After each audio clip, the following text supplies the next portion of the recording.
Thanks for coming by. Can I give you a good definition of the church? It's not mine. It comes from the book of Corinthians, chapter 12. Paul wrote it. It's a very simple outline. Here's what he said. A good church is made up of unity, diversity, and harmony. Unity, one body. Diversity, many members. Harmony, the same care one for another. Let's look at the three of them. First, unity. One body. Here's what it says beginning at verse 12, 1 Corinthians 12. For as the body is one, and hath many members, and all the members of that one body being many, are one body, so also is Christ. For by one Spirit are we all baptized into one body, whether we're Jews or Gentiles, bond or free, made to share and drink into one Spirit. What's Paul saying? As the body is one, so also is Christ. Years ago, when I was a child growing up, my mother, she was a quilter. She used to make quilts for our bed, and they were hand-stitched using a thread and needle. Quilters were often called weavers. There's a good example of that as a definition of the church. Unity, one body. Benjamin Franklin, he was a Christian, and he wrote a poem about what my mother used to make with those quilts. They were called weavers. I'll read it for you. It's a metaphor of a weaver's example of hand stitching. Here's what he said. My life is but a weaving between my Lord and me. I cannot choose the colors. He weaves so skillfully. Sometimes he weaves sorrow, and I, in foolish pride, forget he sees the upper, and I only the underside. Not till the loom is silent, and the shuttles cease to fly, will God unroll the canvas and explain the reason why. The dark threads are as needful in the weaver's skillful hands as the threads of gold and silver in the pattern that he has planned. Every church, God places different threads in his church. Some are gold, some are silver, some are dark, some are light. They're his children, but he calls them members. In our church here where I serve, you'll find all kinds of members. We're almost like the little children's chorus that you sang back in Sunday school. Red and yellow, black and white. All are precious in his sight. Jesus loves the little children of the world. Paul calls them one Spirit. Jews and Gentiles, free men and slaves, all made to become one, made to drink into one Spirit. Jesus in his high priestly prayer in John 17, which he uttered just before he died on the cross, it's a beautiful example of unity. He's speaking to you, and he's speaking to his followers, those who believe in me, he said. The goal is for all of them to become one heart and to become one mind. Just as your Father, you and me, and I and you, so they might be one heart and one mind with us. The same glory that you gave me, Lord, I'm going to give them. So they'll be unified and together, as we are, I and them, and you and me. Isn't that a beautiful definition of unity? What's the definition of the church? One body. As the body is one and has many members, so also is Christ. Secondly, here comes diversity. Here's what the definition says, 1 Corinthians 12. You can see how this diversity works by looking at your own body. Your body has many parts. It's got limbs, it's got organs, it's got cells, but no matter how many parts you can name, you're still only going to be one body. It's exactly the same with Christ. By means of his one Spirit, we're all said to be one. We say goodbye to our past lives, and this is all explained in our baptism. Each of us is now part of the resurrected body, one Spirit, old labels that once identified us, Jews, Greeks, slaves free, are no longer useful. We have now become one body. That's unity. Here's the second definition of diversity: many parts. I'll read it for you beginning at verse 14. A body isn't just a single part blown up into something big. It's all the different parts arranged together and each functioning differently. What if the foot said, I'm not elegant like the hand, embellished with a ring. I guess I don't belong in the body. Would that make any sense? What if the ear said, I'm not as beautiful as the eye, limpid and expressive. I don't deserve a place in your head. Would you remove it from your body? If the body were all eye, how could you hear? And if it were all ear, how could you smell? As it is, God has carefully placed each part in the body right where he wanted it to be. An enormous eye or a giant hand wouldn't be a body at all. It'd be nothing but a monster. What we have is one body with many parts, each proper sized and all in its proper place. No part is important on its own. In practice, it works the other way. The lower the part, the more basic it is, and it often is even the most necessary. You can live without an eye, but you can't live without a stomach. It makes no difference whether that part is visible or clothed, high or low. You give it dignity and honor just as it is, without making any comparisons. If you had to make a choice, wouldn't you prefer good digestion over a full head of bodied hair like mine? I think you'd have the stomach. Let me describe a church definition another way. My wife and I married. We lived on a little island out at the coast. In our little community, there's a shuffleboard club. Mary and I joined it. We didn't play shuffleboard, but we're going to learn. It was made up of dozens of couples and a few singles. And we met on Wednesday nights at the community center. And we played as teams, as shuffleboarders. As a couple, Mary and I, we formed a team, and we would play over a span of 3 months. Shuffleboarders were like members in a church. They all had different skills. They all had different means of shuffling that rock, but they all played as a team. And that's really what I'm saying. Diversity. Many members, all playing a different part. Scores were kept, and the teams were seeded. And on the final Wednesday of our contest, a champion was crowned. Prizes were given. The winning team was etched with his name on the big trophy.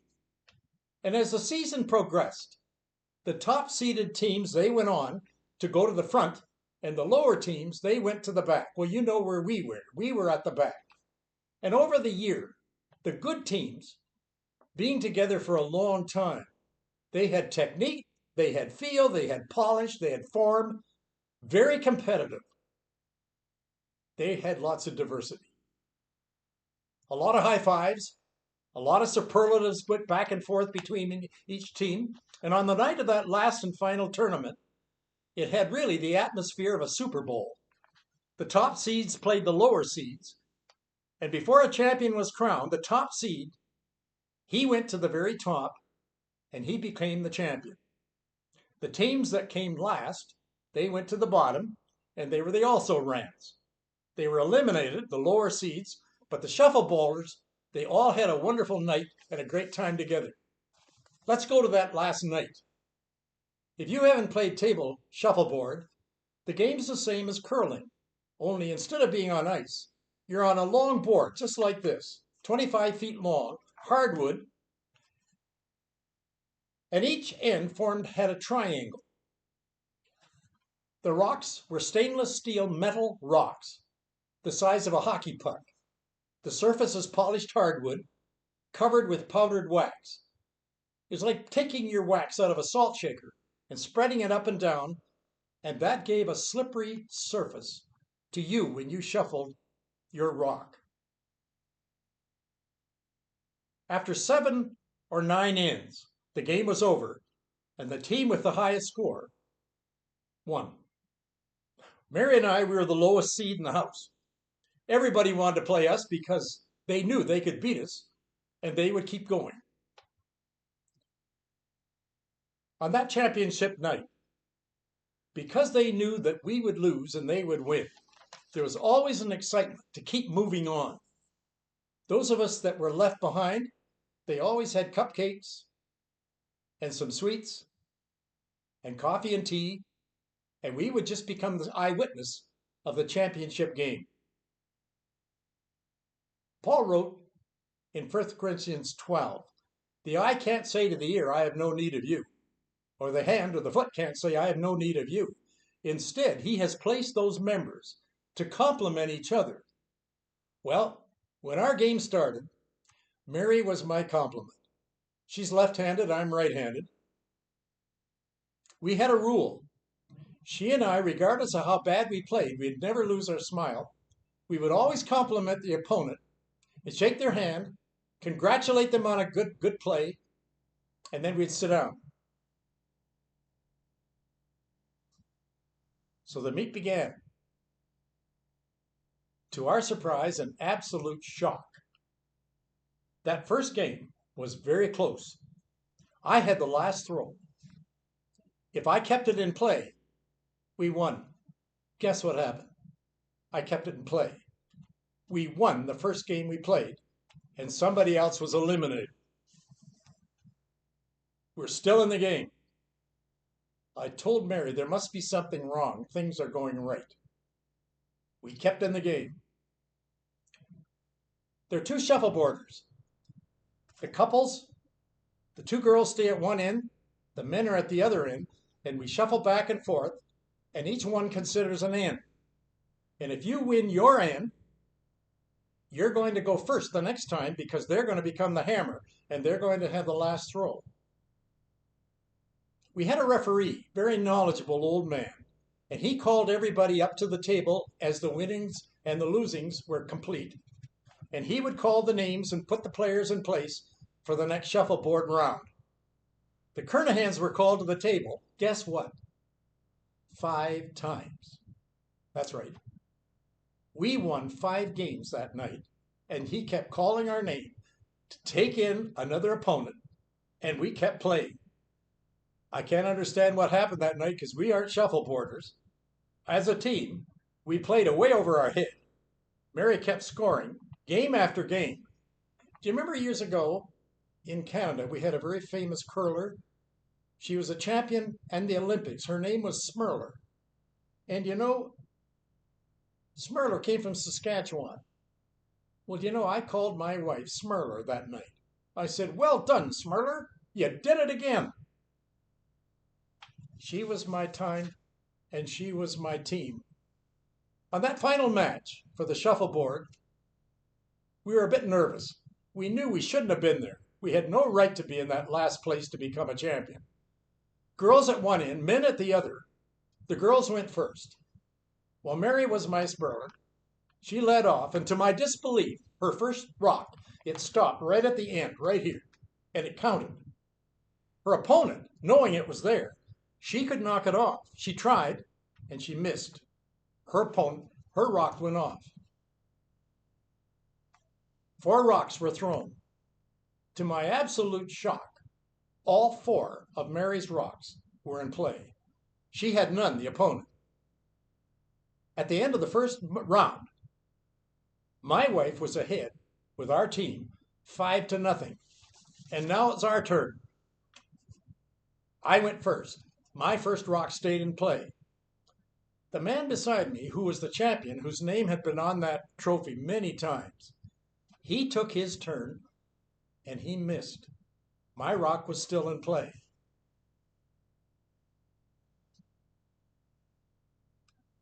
After that first end, both Mary and I playing, we were ahead by 7 points, 7-0, and the game had hardly started, and we're playing 7 ends. Let me get to the end. Guess what? We won. I know you don't believe that. Neither did we. We became the champion. And guess who the MVP was for that night? My wife, the old left-hander, she couldn't believe her mistake. When we drove home in the dark, I kept saying to her, and I'd give her a high five, I said, I can't believe what happened tonight. Can you? She said, no, I can't. We had an amazing thing. Proper weight, balanced approach, good direction, placement, defensive shots, proper offense, hand and eye coordination. I didn't even know we possessed such a thing, but we did, and we won. Diversity, many members. That's a church. You never know when God's going to call you to become part of his church, and you're going to be a member, and you're going to be maybe just the eye, the ear, the nose, the throat. But that's going to be part of the body that's most necessary, because in the end, that's going to cause you to win. Okay, here's the final definition of the church. Harmony. Verse 25, 1 Corinthians 12, that there should be no schism or division in the body, but that the members should have the same care one for another. I have an example of that. I teach a class on Sunday morning here in our church. We gather around round tables. 8 sit at a table. Well, we're gathering that morning around the table. One of our members, an older member, he passed out. He put his head down on the table, and we knew there was something wrong.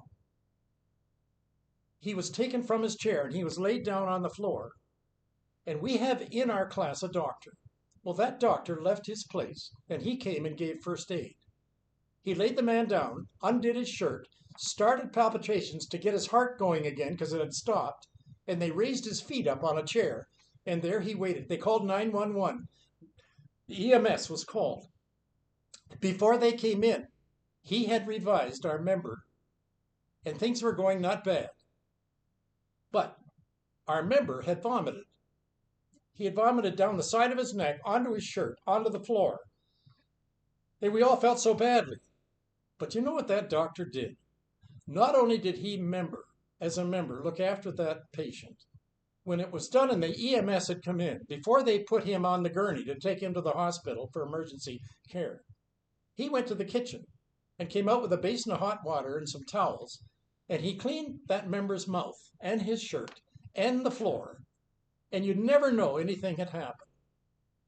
And when I watched that, I couldn't help but think, there's the church in action. That's absolute harmony. That there should be the same in the body of Christ. A member should have the same care one for another. Do you know that would be a wonderful doctor, wouldn't it, for you to have? Well, that's what the church is. The church to you has become harmony. Same care, one for another. But that the members should have that same understanding. Church harmony was shown in our class last Sunday morning by a doctor, not only with his skills as a doctor reviving a young patient, but also his skills as a doctor cleaning up the mess that he had seen. And whether one member suffers, all the members suffer with it. Or as one member is honored, all the members rejoice with it.